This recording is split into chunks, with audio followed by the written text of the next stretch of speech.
Hello friends, प्रश्नावली 1.5 का पहला सवाल है। बताइए नीचे दी गई संख्याओं में कौन कौन परमेय हैं और कौन कौन अपरमेय हैं। फ्रेंड्स, पहला सवाल करने से पहले एक नियम जान लेते हैं। नियम होता है परमेय और धन अपरमेय। एक संख्या परमेय हो, एक अपरमेय संख्या दोनों जुड़ रही हो तो हमें अपरमेय संख्या प्राप्त हो रही हो, या परमेय संख्या घट रही हो अपरमेय के साथ तो अपरमेय संख्या या गुणा हो रहा है या भाग हो रहा है। इनमें से दोनों चिन्ह कोई मिल जाए परमेय और अपरमेय के साथ तो वो संख्या अपरमेय ही कहलाती है। तो पहला सवाल है 2 माइनस रूट 5। अब 2 तो परमेय संख्या है, रूट 5 अपरमेय संख्या है। तो 2 माइनस में परमेय और अपरमेय संख्याएं घटाएं या जोड़ें तो अपरमेय संख्या प्राप्त होती है। तो पहली संख्या क्या होगी? अपरमेय संख्या होगी। दूसरी क्या है? 3 प्लस के रूट 23 माइनस के रूट 23। अब इसे हम सॉल्व करते हैं। बराबर 3 प्लस के रूट 23, माइनस का चिन्ह है तो माइनस चिन्ह, रूट 23 एक धन की एक ऋण की है तो ये संख्या कट जाएगी। तो बराबर 3 कैसी संख्या है? परमेय। तो ये संख्या कैसी निकली? परमेय संख्या है दूसरी। अब प्रश्न तीसरे पे आते हैं।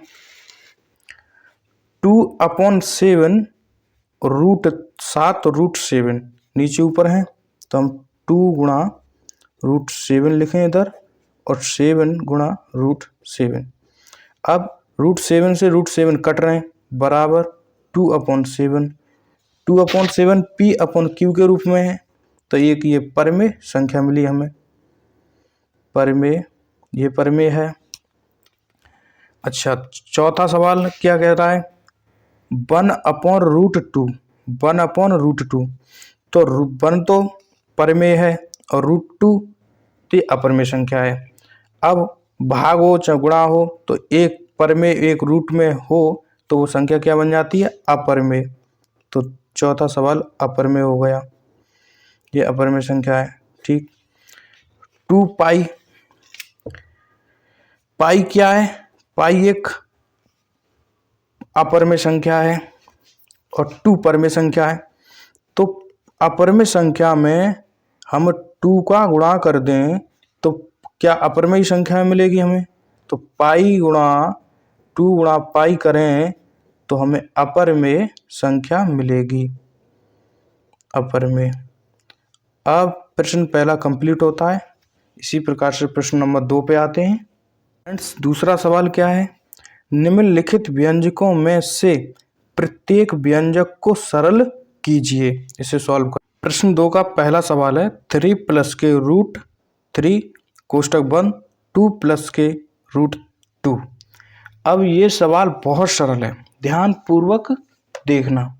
इसको ऐसे सवाल ऐसे सवाल कोई भी हो, किसी भी प्रकार के हो, तो पहले इसमें शुरुआत करते हैं आगे से। 3 का गुणा हम 2 के साथ करेंगे तो 3 गुणा 2, यहाँ में बीच में कोई चिन्ह नहीं है तो हम गुणा का चिन्ह मान के चलते हैं। तो 3 गुणा 2 तो 3 दूनी 6। अब 3 और ये प्लस का चिन्ह है तो प्लस का चिन्ह हो गया हमें, और 3 का गुणा रूट के साथ करेंगे तो 3 रूट 2 हो गया। अब इसी प्रकार से इसके साथ हो गया। ठीक। अब करेंगे रूट 3 का इसके साथ, पहले प्लस का चिन्ह है तो रूट 3 का गुणा 2 से करेंगे तो 2 रूट 3 आएगा। ठीक। अब इसके साथ करेंगे तो root plus plus plus plus ही रहता है तो प्लस लिख लिया हमने। ठीक। अब रूट के 3 गुणा रूट के 2 गुणा हो गया इनमें 6 प्लस के 3 रूट 2 प्लस के 2 रूट 3 प्लस ये रूट हैं तो इन्हें हम एक कोष्टक में लिख लेंगे 3 गुणा 2 रूट में हो गया। अब 6 प्लस के 3 रूट 2 प्लस के 2 रूट 3 प्लस के रूट 6। ये प्रश्न नंबर पहला कंप्लीट होता है। अब इसके पार्ट दूसरे पे आते हैं। दूसरा पार्ट है 3 प्लस के रूट 3 3 माइनस के रूट 3। इसे सॉल्व करने के लिए पहले एक फॉर्मूला होता है, उसे जान लो नोट पॉइंट में। कि फॉर्मूला होता है कि ए स्क्वायर माइनस के बी स्क्वायर ये बराबर होता है कि एक में जोड़ दो ए प्लस बी एक कोष्टक में, दूसरे कोष्टक में ए माइनस बी घटा दो। इस तरीका का फॉर्मूला होता है। अब इसी तरीका का ये रखा है, एक में जुड़ रहा है एक में घट रहा है और ए और बी हैं, तो 3 का वर्ग माइनस √3 का वर्ग, तो इसे कर दो। ये हो गया 9 का वर्ग, 3 का वर्ग 9 होता है। अच्छा माइनस √3 है तो √3 का जब वर्ग करेंगे तो रूट हट जाता है तो 3 रह गया। 9 में से 3 गए 6 बचे। ये सॉल्व होता है। प्रश्न नंबर तीसरा पार्ट है। तीसरा पार्ट में क्या है कि a प्लस बी का होल स्क्वायर अगर हम खोलें तो a का वर्ग धन b का वर्ग धन दोनों का गुणनफल उसका दूना कर दें हम, तो a और b इसका दूना कर दें 2ab। तो a का वर्ग क्या हो, a प्लस बी का होल स्क्वायर क्या होता है, a स्क्वायर धन b स्क्वायर प्लस 2ab। इसी प्रकार से ये रखा है। अब इसे हम खोलें तो a का वर्ग, इसे a मान लें इसे b मान लें, तो √5 का वर्ग धन √2 का वर्ग धन और इनका गुणनफल का दूना, तो 2√5 और √2। तो इसे सॉल्व करें तो √5 का वर्ग हो जाएगा 5 प्लस √2 का वर्ग हो जाएगा 2 प्लस 2 और रूट में 5 गुणा 2 लिख दें हम, तो ये हो गए 5 और 2 7, 7 प्लस के 2√10। तो इसे तीसरा पार्ट सॉल्व होता है। अब चौथे पार्ट पे आते हैं। चौथा पार्ट सेम दूसरे पार्ट की तरह है कि ए स्क्वायर माइनस बी स्क्वायर बराबर एक में धन जोड़ दो और एक में घटा दो। तो एक में जुड़ रहा है और एक में घट रहा है, तो √5 का वर्ग माइनस √2 का वर्ग।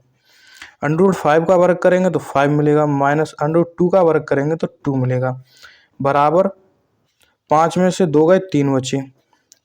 अब आप ये सोच रहे होंगे कि √5 का वर्ग कर रहे हैं तो 5 मिल रहा है। ये कैसे मिल रहा है कि अगर हम √5 का वर्ग करेंगे तो √5 को हम 1/2 लिख सकते हैं। ठीक, अब 1/2 लिख सकते हैं, तो 1/2 का अब हम इसका वर्ग करें। ठीक, तो अब इसका हम वर्ग करेंगे, √5 को √5 की पावर 1/2 लिख ली हमने। अब इसका वर्ग करेंगे तो 5 की पावर 1/2 और इसकी पावर 2। ठीक, 5 की पावर 1/2 इसकी पावर 2। अब इसका गुणा कर लें हम। ठीक, गुणा करते हैं तो गुणा करके 5 की पावर 1/2 गुणा 2, 2 से 2 कट गई, बराबर कितने मिले हमको 5। तो इसी प्रकार से ये होता है, √5 का वर्ग करे तो 5 मिल रहा है, या √2 हो √3 हो उसका वर्ग करे तो उतनी संख्या मिलती है। इस प्रकार से निकालते हैं उसे कि जैसे कि √5 है, अब √2 मान के चलो, √2 है, √2 को हम जैसे करें तो इसका वर्ग करेंगे हम, √2 का वर्ग कर रहे हैं तो 2 की पावर 1/2 लिख लेंगे हम, 2 की पावर चूँकि √2 को हम 1/2 मान के चलते हैं, एक रूट आधा रूट होता है आधा, तो इसका हम वर्ग कर रहे हैं 2, तो 2 1/2 गुणा 2। ठीक, पावर का गुणा हो गया, 2 से 2 कट गए, बराबर कितने मिले 2। तो इसी प्रकार से सॉल्व होता है। अब प्रश्न नंबर तीसरे पे आते हैं। Thank you. हेलो फ्रेंड्स, प्रश्नावली 1.5 का तीसरा सवाल है। आपको याद होगा कि पाई को एक वृत्त की परिधि मान लीजिए C और उसके व्यास मान लीजिए D के अनुपात से परिभाषित किया जाता है, अर्थात पाई बराबर C/D है। यह इस तथ्य का अंतर्विरोध करता हुआ प्रतीत होता है कि पाई अपरिमेय है। इस अंतर्विरोध का निराकरण आप किस प्रकार करेंगे? इसे सॉल्व करते हैं। पाई बराबर C/D। अब C क्या है, इसमें परिधि है, और D क्या है, व्यास। इसे समझने के लिए एक वृत्त बनाते हैं। ठीक, समझने के लिए एक वृत्त बनाते हैं इस प्रकार का, जो हाथ से बना रहे कोई दिक्कत नहीं, वृत्त है। अब किसी ने कहा आपसे इसकी परिधि नापो, रस्सी दे दिया, रस्सी से नपवाया, रस्सी से नपवाते समय आपकी जैसे कि पर्दी का मान आया 7.253,752 इस प्रकार से आया। ठीक, आप सुविधा के लिए इस पर्दी का मान कितना लिख लेते हो 7 सेंटीमीटर। ऐसा हमेशा चला आया है, ये एक्चुअल वैल्यू लिख देते हैं हम जो सुविधा के लिए। वैसे अब सी हमने मान लिया, एक सी मान लिया हमने अपर में। ठीक, अपर में मान लिया हमने इसमें से। ठीक, तो ये क्या हो गया व्यास। ठीक, अब हमने पर्दी अपर में मानी तो सी अपॉन डी पर में अपर में होंगी संख्या तो भी अपर में बन जाएगी, और पाई पहले से अपर में थी तो ये संख्या क्या हो गई अपर में। तो इसमें खास बात नहीं है कोई, तो इसके एक नोट पॉइंट हम लिखाते हैं, वो इम्पोर्टेंट नोट पॉइंट है। सी या डी अपर में, सी या डी में से अपर में हो, या फिर दोनों अपर में हो, या ये दोनों अपर में हो, तो पाई अपर में होगा, तो पाई अपर में होगा। इसलिए इस तथ्य का कोई भी अंतर्विरोध नहीं है। अंतर्विरोध